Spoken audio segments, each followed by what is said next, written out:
Nuremberg, at the time, was hardly known to the great bulk of the travelling public.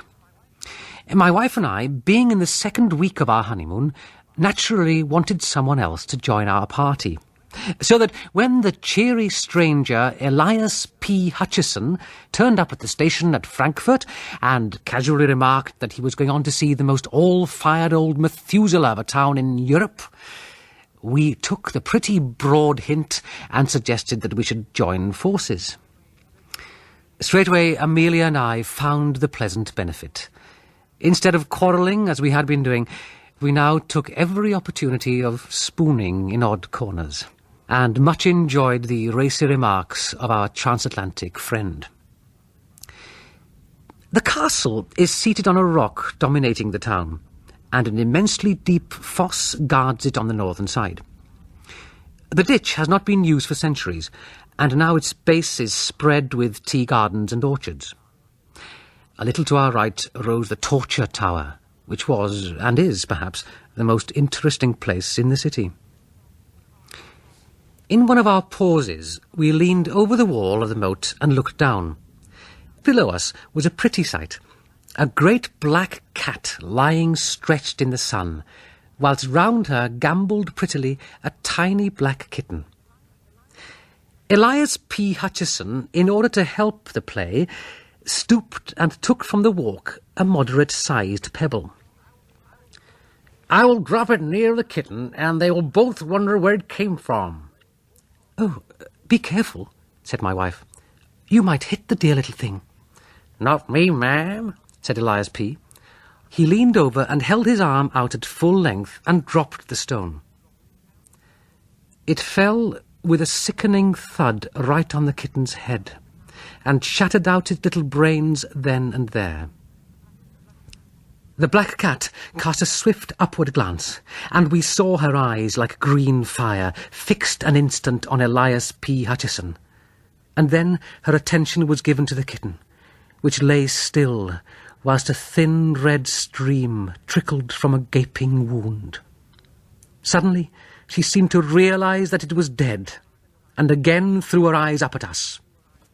I shall never forget the sight, for she looked the perfect incarnation of hate. Then she made a wild rush up the wall as if to reach us, but further added to her horrible appearance, for she fell on the kitten and rose with her black fur smeared with its blood. Amelia turned quite faint, and I had to lift her back from the wall. And then I went back to Hutcheson, who stood without moving, looking down on the angry cat below. "Well, I guess that's the savagest beast I ever see. Except once, when an Apache squaw had an edge on a half-breed what they nicknamed Splinters. And she followed Splinters more than 3 years, till at last the braves got him and handed him over to her.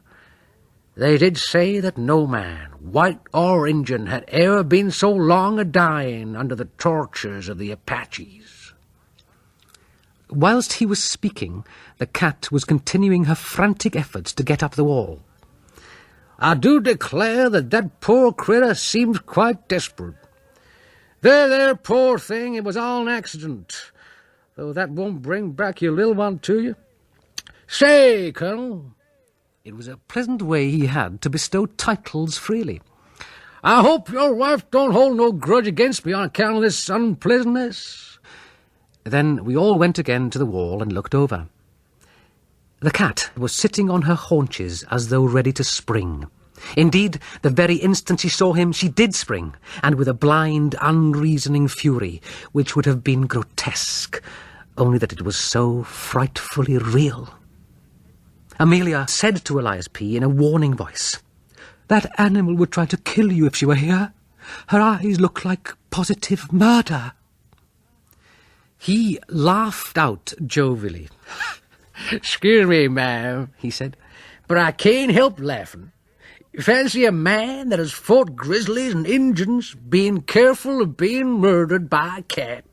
Here he slapped his pistol pocket at the back of his lumbar region.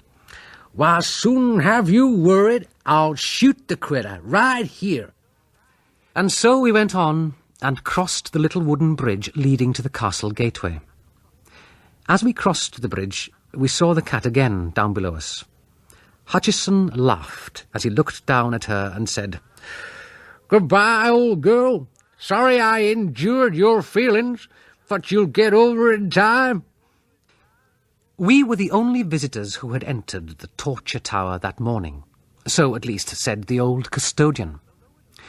The lower chamber where we entered was filled with incarnate darkness. When we came up through the open trap in the corner of the chamber overhead, Amelia held on to me so tightly that I could actually feel her heartbeat. I was not surprised at her fear, for this room was even more gruesome than that below. Round the chamber were many implements of torture, which made one's heart ache to see. Chairs full of spikes, which gave instant and excruciating pain. Racks, belts, boots, gloves, collars, and many, many other devices for man's injury to man. But the central object in this chamber of horrors was the engine known as the Iron Virgin. It was a rudely shaped figure of a woman, something of the Bell order, or to make a closer comparison, of the figure of Mrs. Noah in the Children's Ark. A rope was fastened to a ring in the front of the figure and was drawn through a pulley, fastened on the wooden pillar which sustained the flooring above. The custodian, pulling this rope, showed that a section of the front was hinged like a door at one side. We then saw that the engine was of considerable thickness, leaving just room enough inside for a man to be placed. It was only, however, when we came to look at the inside of the door that the diabolical intention was manifest to the full. Here were several long spikes, broad at the base and sharp at the points, placed in such a position that when the door should close, the upper ones would pierce the eyes of the victim, and the lower ones his heart and vitals. The sight was too much for poor Amelia, and this time she fainted dead off, and I had to place her on a bench outside till she recovered. When we got back to the chamber, we found Hutchison still opposite the Iron Virgin. "Well, I guess I've been learning something here while Madame has been getting over her faint. It appears to me that we're a long way behind the times on our side of the big drink. I guess but I'll get in that box a minute just to see how it feels." "Oh, no, said Amelia. "It is too terrible." "I guess, ma'am, nothing's too terrible to the exploring mind. I spent a night inside a dead horse whilst a prairie fire swept over me in Montana Territory. I've not funked an odd experience yet, and I don't propose to begin now." We saw that he was set on the experiment, so I said, Well, hurry up, old man, and get through it quick." "All right, General," said he. "I dare say this old galoot can rise some string and tie me up according to sample." This was said interrogatively to the old custodian, but the latter shook his head. The American thrust a gold piece into his hand, saying, "Take it, pard, it's your pot." When the upper part of his body was bound, Hutchison said, "Hold on a moment, Judge. I guess I'm too heavy for you to tote into the canister. You just let me walk in, and then you can wash up regarding my legs." Whilst speaking, he had backed himself into the opening, which was just enough to hold him. Then the custodian completed his task by tying the American's feet together so that he was now absolutely helpless and fixed in his voluntary prison. He seemed to really enjoy it, and the incipient smile which was habitual to his face blossomed into actuality as he said, "Now, Judge, you just begin to let this door down slow on me. I want to feel the same pleasure as the other jays had when those spikes began to move towards their eyes." "Oh, no, broke in Amelia hysterically. "It is too terrible. I can't bear to see it. I can't. but the American was obdurate. "Say, Colonel," said he, "why not take Madame for a little promenade? I wouldn't hurt her feelings for the world, but now that I am here, having come 8,000 miles, wouldn't it be too hard to give up the very experience I've been pining and panting for?" Once more, the resolution that is born of curiosity triumphed, and Amelia stayed holding tight to my arm and shivering whilst the custodian began to slacken slowly, inch by inch, the rope that held back the iron door. Hutchison's face was positively radiant as his eyes followed the first movement of the spikes. "Well," he said, "I guess I've not had enjoyment like this since I left New York. Slow there, Judge. Don't you rush this business." The custodian must have had in him some of the blood of his predecessors in that ghastly tower, for he worked the engine with a deliberate and excruciating slowness which after 5 minutes began to overcome Amelia. I saw her lips whiten and felt her hold upon my arm relax. I looked around an instant for a place whereupon to lay her, and when I looked at her again, found that her eye had become fixed on the side of the Virgin. Following its direction, I saw the black cat crouching out of sight.